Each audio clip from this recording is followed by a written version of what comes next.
मौलवियों की तनख्वाह कितनी तुम्हारे यहां?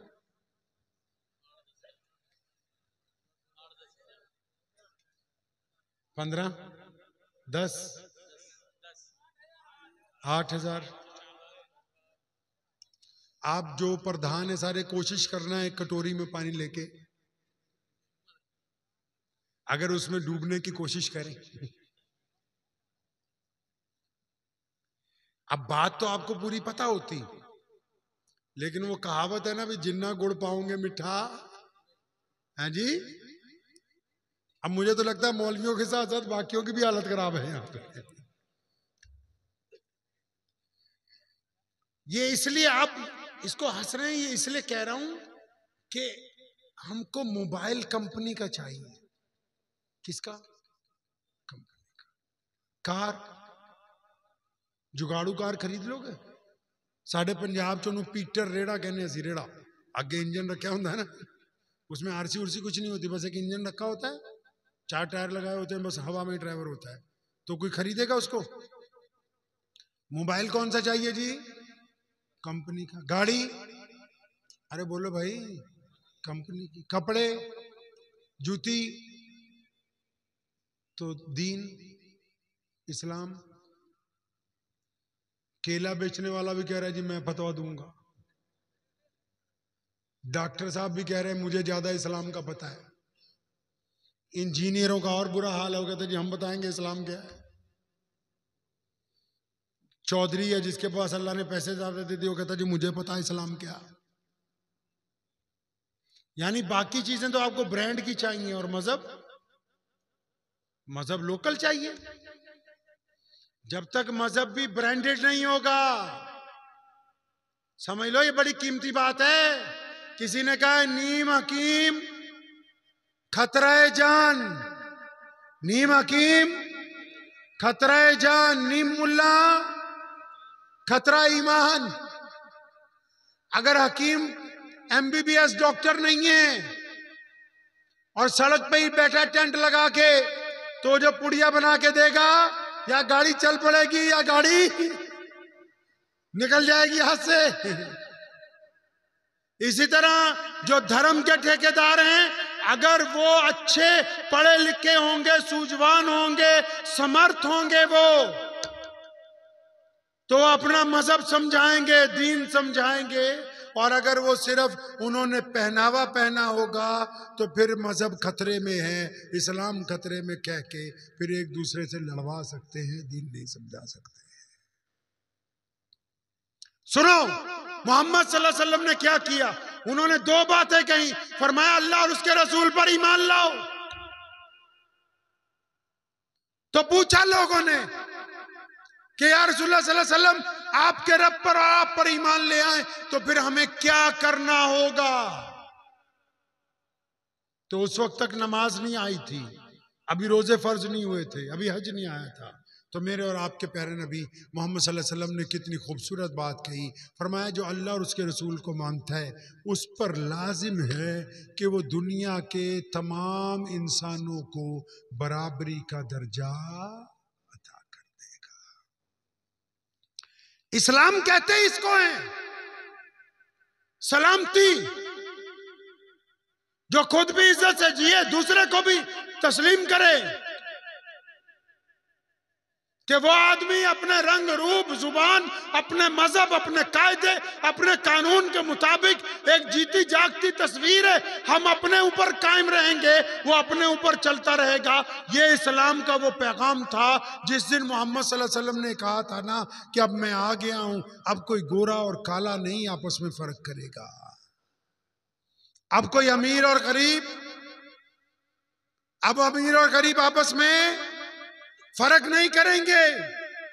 अब यह जात और बरादरियां सिर्फ नाम पहचान के लिए बना दी गई हैं, कोई इन पर रह के अपने आप को इतराएगा नहीं। अभी हम यहां बैठे हैं जहां बैठे हैं, मिसाल के तौर पे आपको समझा रहा हूं। अभी अगर यहां ईशा की नमाज हो रही हो, कहां, मिसाल के तौर पे समझो ये मस्जिद है, 2 मिनट के लिए समझ लीजिए कि यहां ईशा की नमाज हो रही है, ये सब मौलवी बैठे हुए हैं, आप भी बैठे हुए हैं, सारी दुनिया की मस्जिदों में ऐसा ही होता है जो मैं आपको समझाने लगा हूं, ताकि आपके पल्ले बात पड़ जाए कि हमारे नबी सल्लल्लाहु अलैहि वसल्लम ने कितना बेहतरीन सिस्टम बनाया। अभी अगर यहाँ इमाम साहब खड़े होते और पीछे मुअज्जिन कहता अल्लाहू अकबर अल्लाहू अकबर, और फिर इमाम साहब नियत बांध लेते अल्लाहू अकबर कह के, हैं जी, आप सब भी पीछे सफे बना के नियत बांध लेते, हैं जी। आज आपने मुझे मेहमान खुसूसी बुलाया ना, अरे खास मेहमान बुला के बुलाया ना। अब अगर यहां नमाज हो रही होती और मौलाना नमाज पढ़ा रहे होते, आप लोग सफे बना लेते, तो अब अगर खास मेहमान या कोई खास वजीर या कोई खास मुसलमान आदमी या कोई खास चौधरी मुसलमानों का एक रकात होने के बाद आता, तो उसको जगह कहां देते बताओ मुझे, कहां देते जगह भाई? पीछे देते ना।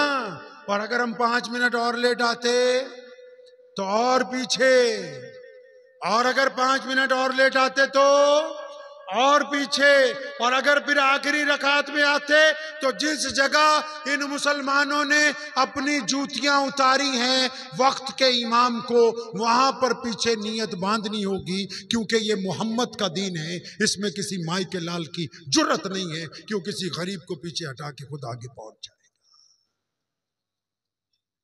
ऐसा ही होता है रोज मस्जिद में, ऐसा ही होता है रोज, के नहीं होता? अरे मस्जिद में 5 वक्त ऐसा ही होता है कि नहीं? मस्जिद को जमीन खरीद के देने वाला लेट आता है तो पीछे नमाज पढ़ता है, मस्जिद का इमाम कई बार लेट आता है तो पीछे नमाज पढ़ता है, कोई शेखुल हदीस लेट आता है तो पीछे नमाज पढ़ता है। मोहम्मद सल्लल्लाहु अलैहि वसल्लम ये बात कह चुके हैं कि अगर कोई गरीब का बच्चा, चाहे उसका रंग रूप काला हो, अगर वो कुरान अच्छा पढ़ता है और उसकी तरबियत अच्छी हुई है, तो तुम जितने सैयद हो, जितने पठान हो, तुम पीछे खड़े रहोगे, उस गरीब का बच्चा पहली सफ में इमामत के मुसल्ले पर खड़ा होकर नमाज तुम्हें पढ़ाएगा। ये सिर्फ इबादत नहीं है, ये मजहब सिर्फ इबादत नहीं है, ये सलीका है दुनिया को जीने का। पता है आपको, जब मोहम्मद सल्लल्लाहु अलैहि वसल्लम ने मक्के में पहले दिन ये कहा था कि ये काला बिलाल और ये अबू बकर शहजादा है। बिलाल कौन है? गुलाम। अबू बकर कौन है? शहजादे। बिलाल कौन है? कपड़े फटे हुए। अबू बकर कौन है? कीमती लिबास पहनते। बिलाल कौन है? बिल्कुल काले। अबू बकर कौन है? बिल्कुल गोरे चिट्टे। मोहम्मद रसूलुल्लाह सल्लल्लाहु अलैहि वसल्लम ने कहा कि ये बिलाल मेरा सहाबी, ये अबू बकर मेरे सहाबी हैं रज़ियल्लाहु ताला अजमाइन, कि आज के बाद मैंने इन दोनों को आपस में भाई बना दिया। क्या बना दिया? आप हैरान करेंगे, कभी आप सीरतुन नबी सल्लल्लाहु अलैहि वसल्लम पढ़िए। जब मक्के में मोहम्मद सल्लल्लाहु अलैहि वसल्लम ने अपना दीन शुरू किया ना, तो लोगों के लिए सबसे अट्रैक्शन की बात यह थी कि जो लोग मक्के में आते थे व्यापार के लिए या मक्के की बड़ी मस्जिद में, क्योंकि तवाफ सदियों से होता हुआ आ रहा है, जो लोग आते थे ना, जब उनको ये पता लगता था कि एक ऐसे नबी आ गए जो कहते हैं अमीर गरीब गोरा काला सब एक ही सफ में नमाज पढ़ेंगे, अब सब एक दूसरे के बराबर हो गए, तो अपने गांव में जाके, शहर में जाके मीटिंग करते थे, ढिंडोरा पीट के भी इधर आओ, तुम्हें एक हैरानी की बात बताएं। भाई हैरानी की बात क्या? कहता मक्के में एक ऐसे नबी आ गए जो अब ये कहते हैं कि दुनिया में तमाम इंसान एक बराबर है। मुसलमानों, तुम्हारे नबी ने दुनिया की दुखती हुई रग पकड़ ली थी। कौन सी रग पकड़ ली थी भाई? दुखती हुई रग। कौन सी? एक बात बताऊं, साढ़े पंजाबी च कहते फुफड़, तुहानू गल समझ आई नहीं? और दामाद नहीं होता है घर का, असी पंजाबी च दामाद नू फुफड़ कहने, नहीं समझे? बुआ का आदमी फूफा। अब शादी कोई भी हो फूफा मुंह बना लेता। शुक्र है हम भोपाल से मामू को लेके आए साथ में। शादी किसी की भी हो खानदान में तो फूफा मुंह बना लेता है। कभी आपने सोचा कि फूफा मुंह क्यों बनाता है? हाँ? सोचा कभी? हमारे नबी अलैहिस्सलातु वस्सलाम ने इस तकलीफ को उस वक्त महसूस कर लिया था। आप भी तो किसी के फूफा होगे ना। अब मैं ये तो नहीं कह रहा कि आप भी मुंह बना के भागे आए, लेकिन जब फूफा मुंह बना के भागता है और अपने घर जाता है, जब वो शादी होती, जैसे सुबह को साले की शादी है या उसकी साली की शादी है, तो मुंह बना के भाग जाता है। तो जब वो अपने घर पहुंचता है ना रात को, तो उसकी माँ उसको पूछती है, बेटा सुबह को शादी है वहां पर, तू क्यों आ गया मुंह बना के?